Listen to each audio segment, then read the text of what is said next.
discovered all of this information, and what are we doing with it? Well, we're creating a lot of very detailed records. And all of these records about the objects in our collection live in the museum and become a permanent record of what the object's made of, what it looked like before any treatment happened, what it looked like after the treatment has happened. And it's really helpful over time when conservators are working on these objects and they need to understand what's happened to them. So there have been countless times when I've looked at something and I've said, well, I don't know, did this damage happen here in the museum, or did it happen before it came to the museum?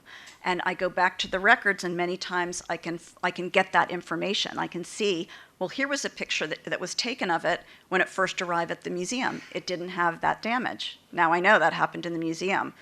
You know, what am I going to do to prevent that from happening again? So we always write condition reports. We do photographic documentation, both before treatment and after treatment. And then finally, we do, one of the things that conservators do is we actually do hands-on treatment work of the object itself, if it's been damaged. And there are a lot of different treatments that can be done. Again, I'm focusing mainly on paper-based and photographic materials because that's my particular specialty.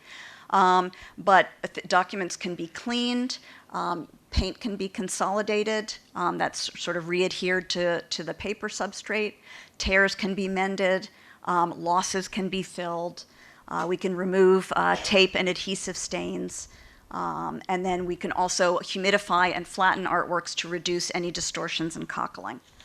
And I'm just going to show a few examples of these things. These were the artworks I showed earlier with the tape stains, and this is what they look like after treatment.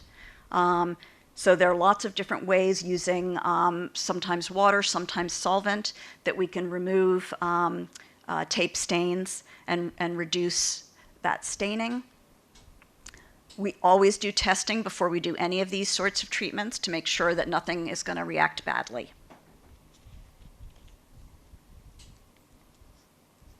We can also do stain reduction.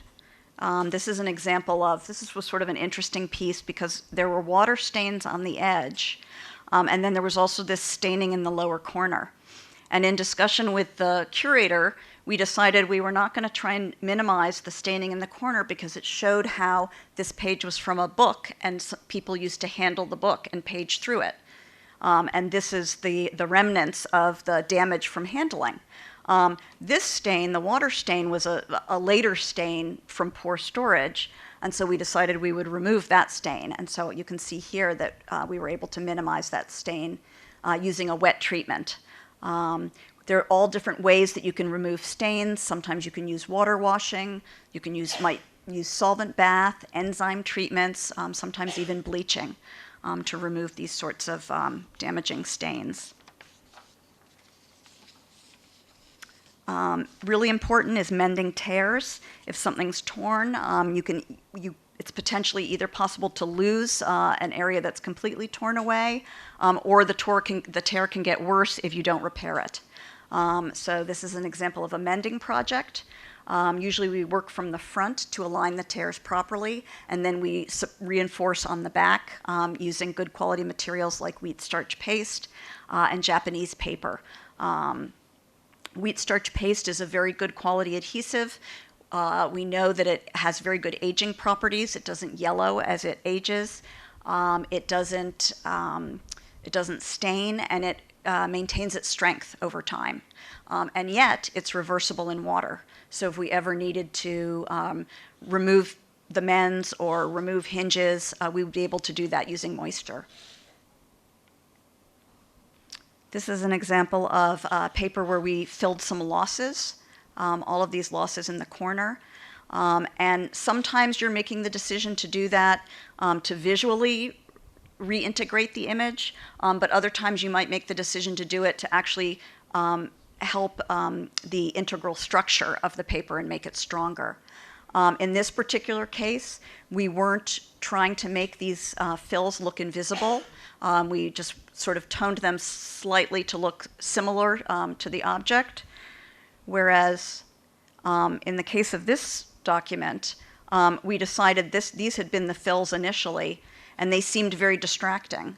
And again, this was in discussions with the curator. So we went back and toned in the fills so that they would be slightly less distracting to the artwork. In general, in conservation, though, we have a saying, which is less is more.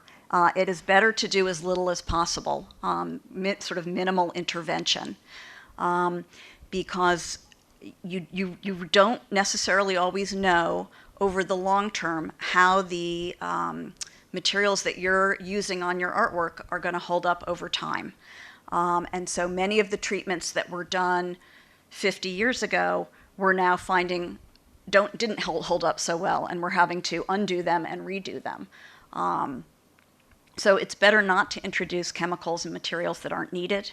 And it's not always necessary to do aesthetic treatments, a lot of in-painting. That's been something that's always traditionally been done in artworks, if there are losses, to fill in those losses. But that sort of infilling is not always easy to remove, and it doesn't always remain compatible with the artwork, and many times it's really just not necessary. It's only if it's really visually distracting would I suggest doing that. So thank you all very much for your time and attention.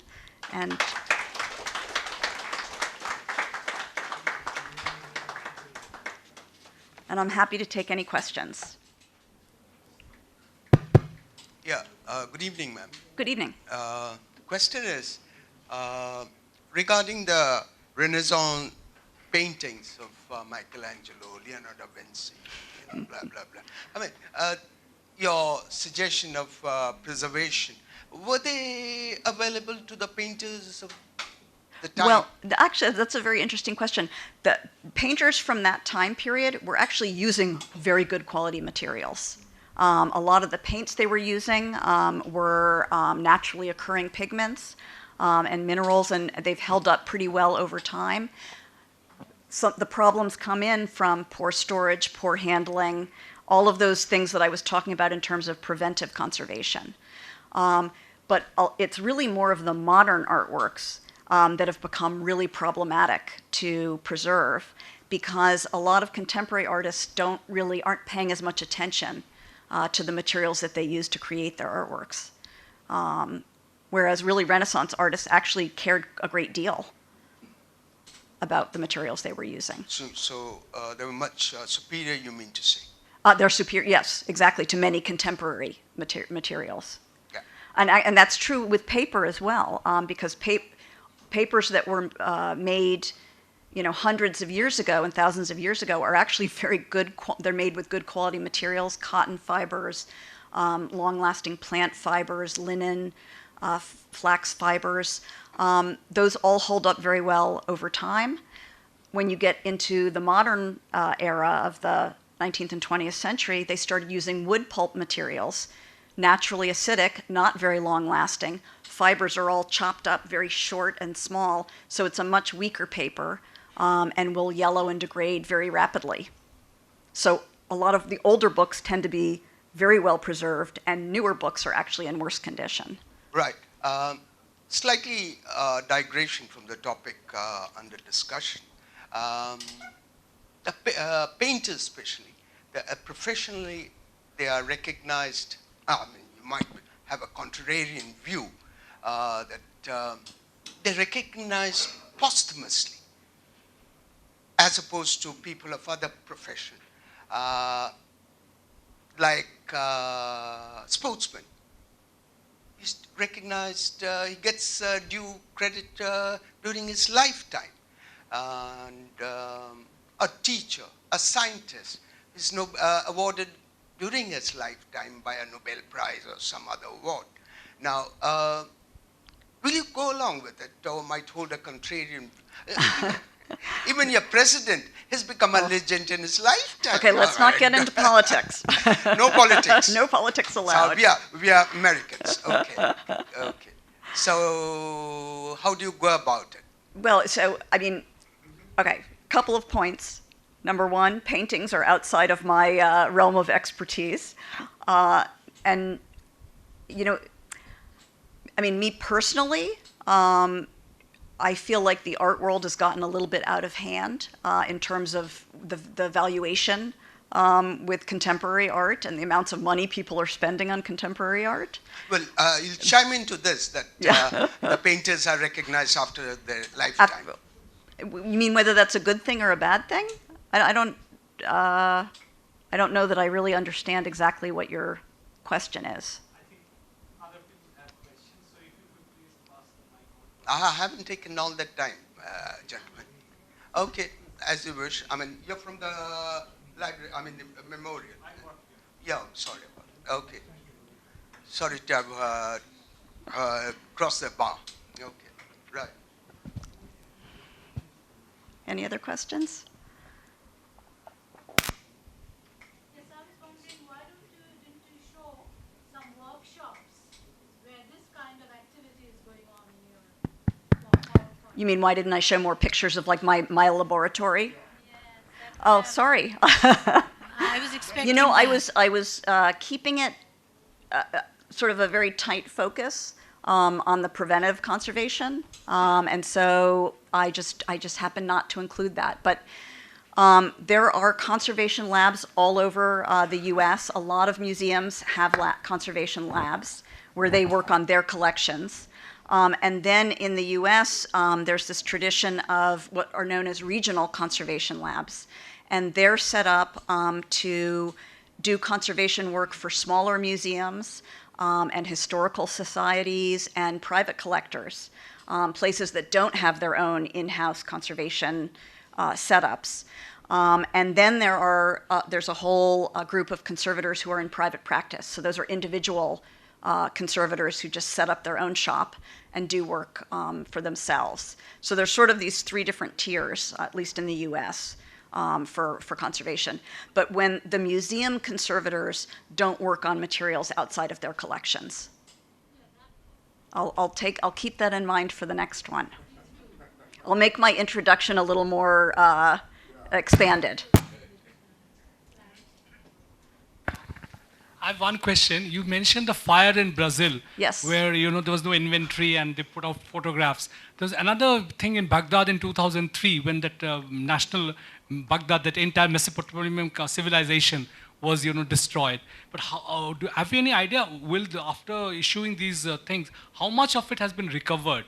Any idea of how much? In Brazil? In Brazil? I think it was a major loss. I mean, I think it was a really huge fire. I don't know, honestly, how much of the collection was left, but I think it was pretty major. I think they lost, almost everything. And that Baghdad in 2003? The Baghdad, I don't know as much about. I do know that some colleagues from the Smithsonian have gone over and done some conservation training courses over there to help them restore some of the damaged artworks. So there certainly were things that survived. There's a question. It's a little personal one. How to preserve books which are of 50 or more? It's not like the paper-made, handmade books or like of Mughal periods or ancient ones, which we called here in Puthi, like that. But the printing ones, is binding is a good one or a bad one? I like to know. Because few books I have of previous 50 or 70 years back which are not bounded, but these books are kept well. Whereas when the books are bounded and like that, that book turns brittle. Well, I mean, I will say like a lot of art collections include pages from books, but a lot of those books have been disbound, taken apart, by dealers, by unscrupulous, people who just wanted to try and sell individual pages, This was, of course, hundreds of years ago. But in terms of, there are many different styles of bindings. Some bindings are better quality than others. So when you move into the 20th century, they start doing, like with paperback books, they do glue bindings, where they literally are just putting glue on the ends of the pages and sticking a cover around it. That's not going to last for very long. You read it 2 or 3 times, it starts to fall apart. Whereas bindings that involve using sewing and threads through gatherings of pages, those are going to be much better quality and longer lasting, depending on how they were done, the skill that they were done with. because you can have books that are bound too tightly and don't open well, and you can, so there are different levels of quality. It was mentioned in the introduction by Dr. Sengupta that you've been to India 4 times. Yes. I wonder if you could comment on the state of practice about preventive conservation in India, and whether there are any islands of excellence that we could hold up and learn from. Yeah, I think it's a real challenge in India, and it's mainly for 2 reasons, I'd say, pollution and environment. You guys are just naturally in a place that is hot and in some cases humid, and it can be very difficult to store things well given that environment. And in an environment that has so a lot of the information that I was giving about temperature and relative humidity was put together by people in European countries and the US and North America. So they're very much geared towards those environments. You don't necessarily want to come into a high temperature, high humidity environment and try and make your building, super cold and super dry, because it may not be very good for the building structure itself. So you have to do it very carefully, if you're gonna do that. You need to do it because your objects are going to suffer if you don't. And I think if you were to ask the conservators, at this museum, they'd tell you, one of their biggest problems is battling mold and battling pests. So I think India's got some big challenges. I think in terms of conservation knowledge, I think it's very strong in India. I mean, there are a lot of, really well-trained conservators in India right now. I don't know if they're getting all the support they need. I don't, but in part, again, I've only been here 4 times, so I haven't seen a lot. And I haven't been able to travel a lot of places. I've been to very limited places. But I will say today, when I walked onto the campus of Victoria Memorial Hall, the first thing I turned to Subir Day, the conservator I was with, and I said, this building and these grounds are beautifully maintained because the So I think you should be very proud of this building. Indian paintings have supplied a very unique thing called the miniature.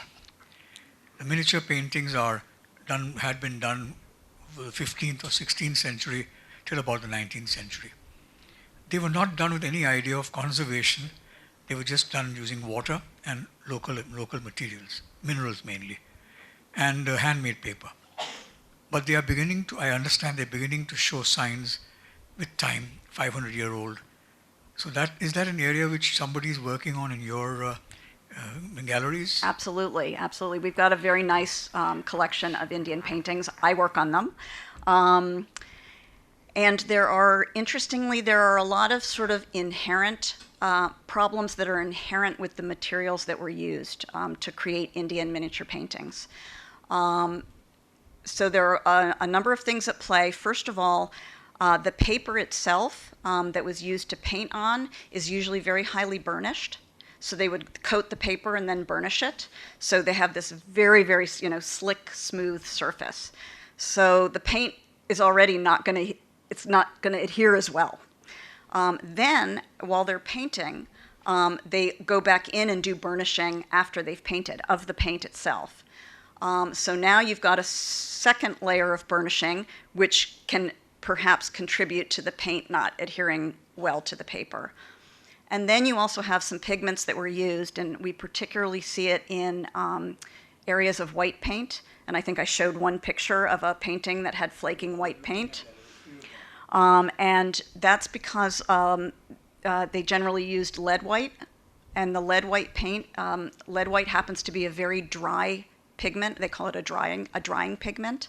And you need a lot of binder to hold it together. So in some cases, if they haven't used enough binder, it dries out and then it starts to flake. So, and then additionally, with a lot of these paintings, not necessarily the Indian miniatures, but some paintings that are in books, You also then have the added element of people turning the page, and as they turn the page, it flexes, and that flexing is going to, contribute to the deterioration of the paint. So there are a number of different things at play, but there are ways that conservators can go in, and we call it consolidation. We actually will introduce adhesive. So I do this all the time. It's very time-consuming, and you have to be really patient. But I work using the microscope, and I will take a small brush and adhesive, and I'll literally feed the adhesive underneath the flakes and set them back down, and feed it into the cracks, and make sure that everything then is re-adhered to the paper surface. So that was humidity, yes. So usually we say around 70 plus or minus, but that's changing. And another was 45 something was it was 45%. Relative humidity. Here I'll just go back to that slide. I'll leave it up.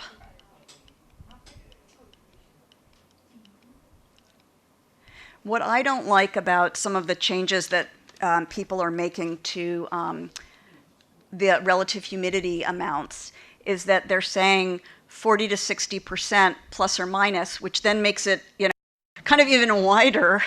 And I'm very uncomfortable with that, having seen the results of both low humidity and high humidity. I prefer. My recommendation is always, I don't, probably 40 is about the lowest I would want anything to go. And then 60 that would be the highest, but it can't go below or above. So I'd rather say 45, plus or minus, or 50 plus or minus 5, rather than giving a wider set point.